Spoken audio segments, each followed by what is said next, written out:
That is a typical farmland pond there. Probably pretty permanent. May dry out occasionally, but pretty permanent. And it wouldn't surprise me if there were newts in here, and probably toads as well, if you were to come and check at night. Hi guys, it's Matt from the Birmingham and Black Country Amphibian and Reptile Group, and today I wanted to talk about ponds, specifically ponds drying out. So we're now into early April, so we're well into the amphibian breeding season. We've already had a couple of months of frog and toad spawn being reported. We've got new eggs as well, so make sure that you get those records in if you see anything. But we've had a bit of a funny start to the year when it comes to rainfall. February was the driest February we've had since 1993, and then March straight after was the wettest March we've had since 1981. This is according to the Met Office in England at least. And we need to consider, what does this mean for amphibians, both for the ponds that they need to come back to in the spring to breed. Again, in the winter they'll spend their time on land hibernating, and they're waiting for that environmental trigger of a mild damp night usually to start coming back to the ponds to start breeding. So initially we might think that ponds drying out are a bad thing. Obviously if our amphibians need to come back to the ponds to breed, then you want to make sure that there's always a pond available, there's always water available.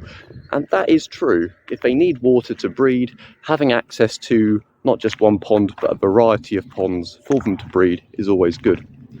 But occasionally, it does actually do good for that pond to dry out. And that's because it prevents the build-up of predators, particularly things like dragonfly larvae or fish. When you get more established ponds, these predators are going to end up in there, okay? And when they're in there, they're obviously going to have an impact to the amphibian population. So occasionally having a pond dry out is not a bad thing, because it helps to clear out these predators and give our amphibians a bit of a fighting chance. When we do what's called a HSI, so a Habitat Suitability Index for great crested newts, you score a number of different variables about a particular pond and the surrounding environment to see how suitable it is for great crested newts.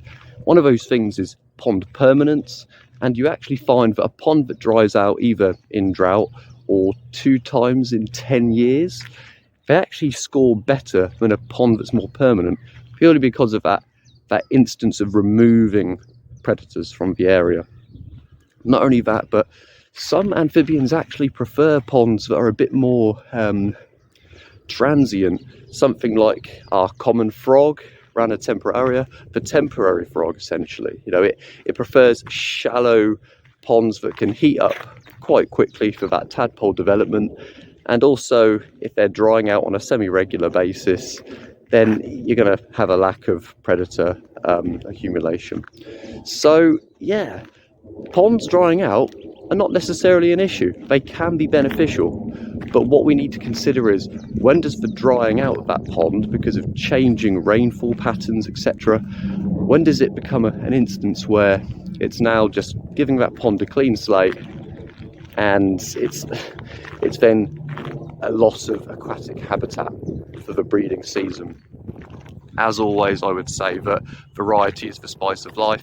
The more ponds you have in an area with a variety of depths and shapes and sizes, the more likely you're going to find it that some ponds dry out more regularly than others, some are more permanent, and you're hopefully going to create a really varied pond network that's going to help different amphibians at different times of the year, or different years, depending on rainfall patterns.